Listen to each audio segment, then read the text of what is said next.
Hi, everybody. Welcome to the Marg and David podcast, where we try to address various HR related issues. I'm Jazer, your host for the day. And last time, our launch topic was handling appraisals. We thank you for all the love and support you gave to that podcast. Our topic for today is handling interviews. We've got a list of 7 to 8 questions that were sent to us by our viewers and listeners, and answering them is Jasper Chand, an industry veteran with over 3 decades of experience, who's also the managing partner of Marg and David Partners. So, hi Jasper, welcome to the podcast. Hi, Jazer. Thank you for having me here once again, and I thank all our lovely viewers for the tremendous love and support that they give us. Without wasting much time, let's get cracking. Sure. Have you ever had a bad interview in your career? Both from a interviewee's perspective as well as an interviewer. Yeah, why not? Definitely. I mean, everybody has a bad day at office, right? Irrespective of age, experience. In fact, as an interviewer, I've been witness to some of the very basic mistakes which were conducted by these senior professionals. You know. Okay, interesting. Can you give us maybe some examples and feel free to include the funny one? Okay. So once there was this local candidate, and as a process, we meet our candidates before they actually go and meet the clients. So this fellow was pretty persistent that he'll come and meet us only on the day of the interview. So just before going over to the client's place, he told us that he'll come over to our place. He came over to our place to meet us up, but he had his wife tagged along with him. And shock मेरे को कब लगा when he insisted that the wife accompanied us into the meeting room while I was meeting up with him. Uh, Out of politeness, I agreed, allowed that, but then I told him very firmly that this is not to be repeated at the client's place. But unfortunately, भाई साहब ने वो भी हरकत जाके दोबारा वहाँ पे करी. And although they didn't allow this, and obviously he was rejected later on. एक और बड़ा फनी इंसिडेंट है where there was the senior candidate again he was meeting the managing director this was supposed to be the final meeting sort of a formality वाला round था actually so MD साहब ने उनसे पूछा कि when are you planning to join us and this guy told him exactly the date when he's planning to join them. He didn't stop there. He went ahead and told him why. He said the planetary positions, would be so auspicious during that phase that is the apt date for his joining. And planets ne usko jhoot bola. He was not selected. I see. Okay, interesting. So, on to the next question then. How does one prepare for the interview? And is this preparation really important? Yes, I would say the preparation is mandatory. There are no shortcuts. So if you don't prepare for the interviews, either you are overconfident or you're not taking that interview very seriously. I mean, that's the signal which goes out. Now, the first thing which I would like to tell the viewers over here is do a good research on the organization that you're going and being interviewed with.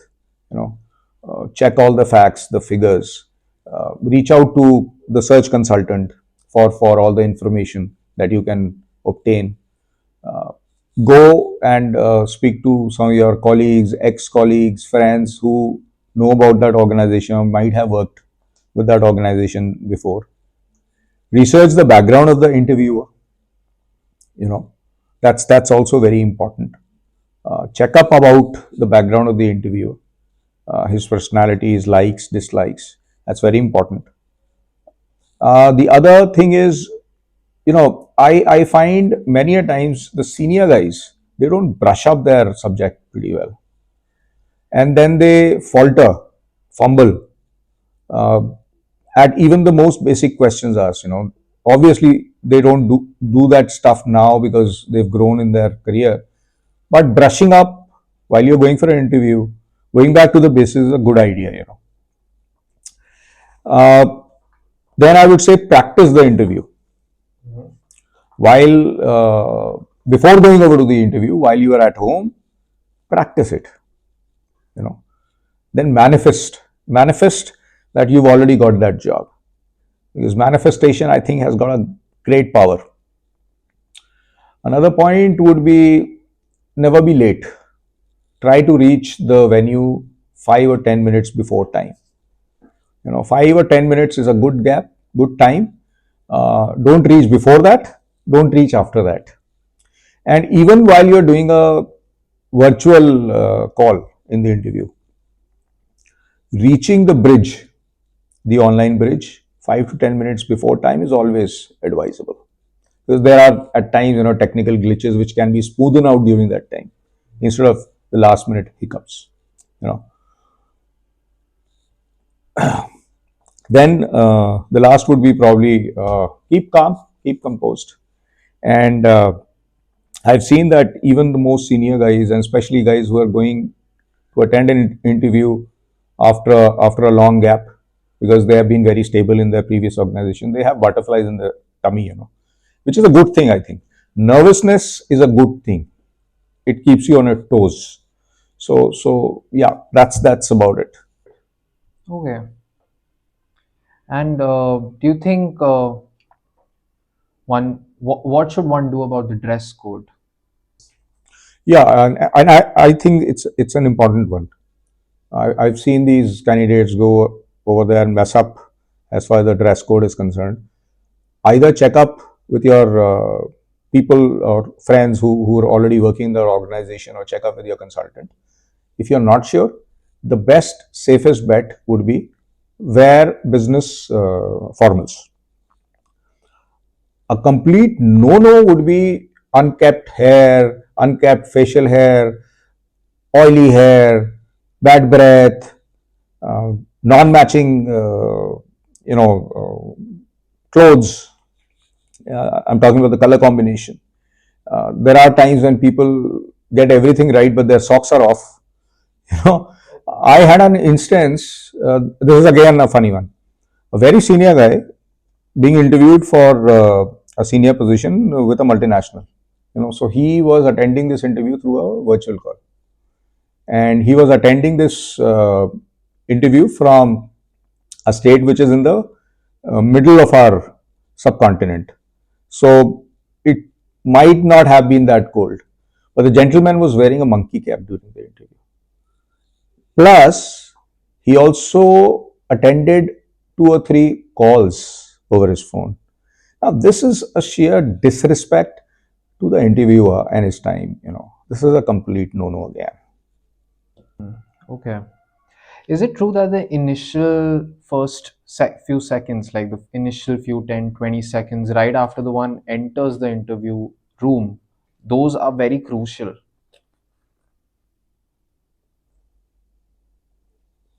I wouldn't say crucial. What I would like to say is that very important,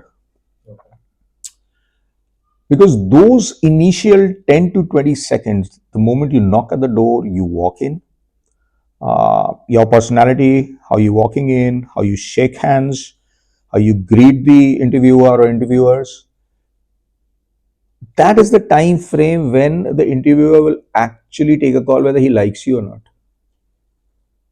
His liking towards you is an important factor during the entire interview.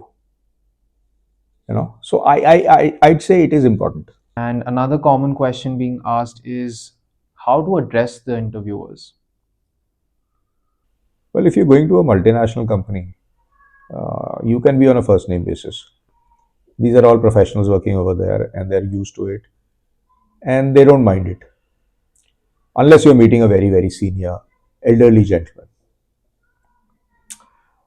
Generally, if you're going to an a legacy organization, or you're going to Indianized culture organization, then the safest would be probably to put an honorific prefix to the surname. I've seen so many times people, the name is Ashok Kumar, and they say Mr. Ashok. Never do that. It's always Mr. Kumar, right? And then the other way of going about it is to see what the interviewer is calling you. You know, respond to them the way they are addressing you. You address them the same way back. Maybe if the viewers demand, we could do a separate podcast on these etiquettes. Oh yeah, definitely we can. So, what advice do you normally give to your candidates for the interview? Well, we've I think already discussed some of the important ones, but then if I have to tell some of the points again, besides the points that we've already discussed, so I would say keep calm, keep composed. That's the important one. Then let's say you've been asked a question, you know the answer beforehand.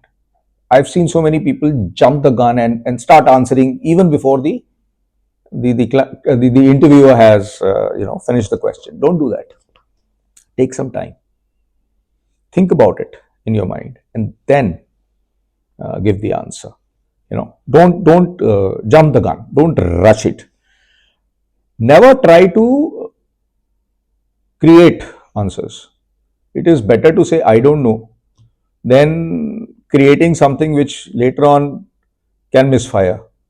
If you can't back it up with evidence, it is bound to misfire at one stage or the other. You know. Then never get into an argument. I mean, agree to disagree. Be politically correct. You are there to win the interview, not win the argument. Uh, sound like a team player. Sound like a leader, not a dictator in the army or a major in the army. You know, sound like a person who's willing to take extra responsibilities, who's willing to get his or her hands dirty whenever required, even at senior leadership levels. Then ask all your questions, get all your answers. That will help you to take an informed decision, because this is an important career decision that you're going to make. So when you are asking questions, it becomes a two-way interaction, which is much better than a one-way flurry of questions only coming from the interviewer. When you ask questions, he will also, or she will also get a feeling that this guy is genuinely interested. That's why he's asking so many questions. And then, in case if business cards are exchanged, always send a small note of thank you to the interviewer. You know, All right. Any other points that you'd like to mention? glad that you asked this. Otherwise, I may have forgotten. So, yeah, two more points, very important points. Keep your answers short, concise, precise. Tell only what you're asked, unless they ask you to elaborate on it. The other point is, whatever answers that you are giving, try to support the important answers by facts and figures. Try to give real life examples. Let's say they ask you, so and so was a problem, which we faced recently, and you would have faced that earlier. Give them that example, that okay, I also faced this problem, and this is how things happened, unfurled, and this is how I tackled it. Because these examples have a tendency of staying longer on the. Yeah. Well, I think that brings us to the end of the podcast. So, thanks a lot, Jasper. Thank you so much for having me over here. And once again, I would request all our viewers, since we are new, we need your help and support. Kindly send in all your suggestions, good, bad, ugly, and please like, share, and subscribe to this channel as much as you can amongst your family, your friends, and your professional connects. Have a good day. God bless.